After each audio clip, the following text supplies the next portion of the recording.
নমস্কার সম্মানীয় শিক্ষক সাথী। ইন সার্ভিস শিক্ষকদের টেট পরীক্ষা নিয়ে একটা বড় সড় সিদ্ধান্ত হয়ে গেল। বিজ্ঞপ্তি প্রকাশ করলো, তার 3 দিনের মাথায় দুম করে স্টে করে দেওয়া হলো বিজ্ঞপ্তিটাকে। এটা ভাবাচ্ছে সমস্ত ইন সার্ভিস শিক্ষকদের মধ্যে একটা নতুন করে বিভ্রান্তি, একটা অনিশ্চয়তার বাতাবরণ তৈরি হয়ে গেল। এই ইউটার্ন বা আকস্মিক বিজ্ঞপ্তি পরিবর্তন সমস্ত ইন সার্ভিস প্রাথমিক শিক্ষকদেরকে, যিনারা প্রথম শ্রেণী থেকে অষ্টম শ্রেণী পর্যন্ত পড়ান ছাত্রদেরকে, টেট ম্যান্ডেটরি করেছে সুপ্রিম কোর্ট, তার মধ্যে বিজ্ঞপ্তি প্রত্যাহার চিন্তায় ফেলেছে। চিন্তা হওয়াটা স্বাভাবিক, কারণ সরকার, রাজ্য সরকার সদ্য বিজ্ঞপ্তি, গুরুত্বপূর্ণ বিজ্ঞপ্তি প্রকাশ করলো, নির্দেশিকা দেওয়া হলো, আর সেই নির্দেশিকা কেপ ইন অ্যাবেইনেস, অর্থাৎ তাৎপর্যপূর্ণ বিষয় যে আপাতত স্থগিত। বিজ্ঞপ্তি আসার মাত্র 3 দিন পরে স্থগিত, অর্থাৎ 3 দিন আগে বিজ্ঞপ্তি প্রকাশ করা হয়েছিল 23শে ফেব্রুয়ারি 2026 ইন সার্ভিস শিক্ষকদের টেট পরীক্ষার জন্য একবারে মহা সমারোহে বিজ্ঞপ্তি প্রকাশ হয়েছিল। কিন্তু পরবর্তী নির্দেশ না আসা পর্যন্ত প্রক্রিয়াটি থমকে গেল। কেন? প্রশাসন সূত্রে যেটা খবর, 23শে ফেব্রুয়ারি মূল বিজ্ঞপ্তি প্রকাশ করা হয়েছিল সুপ্রিম কোর্টের রায়কে মান্যতা দিয়ে। 1 সেপ্টেম্বর 2025 আঞ্জুমান ইসাতে তালিমি ট্রাস্ট বনাম মহারাষ্ট্র রাজ্য মামলায় দেশের সর্বোচ্চ ন্যায়ালয় রায় দিয়েছিল।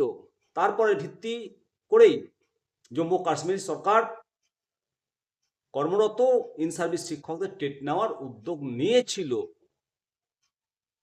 প্রাথমিকভাবে মনে হচ্ছে যে এটা আপাতত দ্রুত সম্পন্ন করা হবে আদালতের নির্দেশকে মান্যতা দিয়ে, কিন্তু হঠাৎ করে দুম করে অনিবার্য কারণবশত সেই বিজ্ঞপ্তি আপাতত কার্যকর হচ্ছে না। এটা ভাবাচ্ছে, একটা অনিশ্চয়তা তৈরি হয়েছে। পরবর্তী আদেশ টিল ফার্দার অর্ডার কথাটি উল্লেখ থাকায় কবে আবার এই প্রক্রিয়া শুরু হবে সেটা নিয়ে একটা ধোঁয়াশা তৈরি হয়েছে, একটা অনিশ্চয়তা তৈরি হয়েছে। যারা পরীক্ষার প্রস্তুতি করছিল, যারা পরীক্ষা দেওয়ার মানসিকতা তৈরি করেছিল, তারা এখন দোটানায় পড়ল। টেট পরীক্ষা দিতে হবে না হবে না, প্রস্তুতি আর নেওয়ার তাহলে দরকার নেই। তাহলে কেন, হঠাৎ কেন এই স্টে?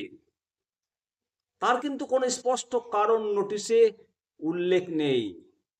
তবে উল্লেখ না থাকলেও এটা ধরে নিতে হবে প্রশাসনিক বা আইনি কোনো জটিলতা তৈরি হতে পারে বা হয়েছে, এটাই মনে করা হচ্ছে।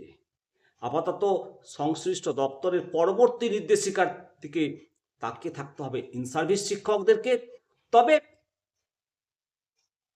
No TET before RTE act 2011 পূর্বে নিযুক্ত শিক্ষকদের ক্ষেত্রে টেট বাধ্যতামূলক হবে না, হবে না, হবে না। তাই কি এটার একটা ছোট্ট জয় শিক্ষকদের, শিক্ষক ঐক্যের, শিক্ষকদের যে আন্দোলন। আপাতত সুপ্রিম কোর্টে রিভিউ পিটিশন পেন্ডিং রয়েছে। আমরা আশা করব সর্বোচ্চ ন্যায়ালয় ন্যায় বিধান করবেন। এইভাবে দেশের সমস্ত শিক্ষকের ভবিষ্যৎ অনিশ্চয়তার দিকে ঠেলে দিয়েছে। আর এটা যদি বাস্তব ইমপ্লিমেন্ট হয় সেটাও হবে অবাস্তব, আর এটা প্রয়োগ করাটাও হবে অবাস্তব। দেশ জাতির স্বার্থে, শিক্ষার স্বার্থে, শিক্ষক সমাজের স্বার্থে, ছাত্রছাত্রীর স্বার্থে এই কালা আইন বাতিল করতে হবে। শিক্ষকদের ছাত্রদের, শিক্ষা প্রতিষ্ঠানের, বিদ্যালয়ের স্বার্থে, শিক্ষার স্বার্থে এমন আইন তৈরি করতে হবে যাতে এইভাবে আর শিক্ষক সমাজকে বিচলিত না হতে হয়।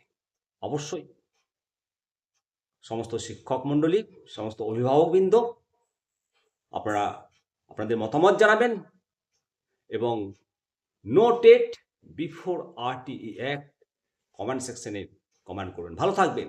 জয় হিন্দ, জয় ভারত, বন্দে মাতরম, ভারত মাতা কি জয়।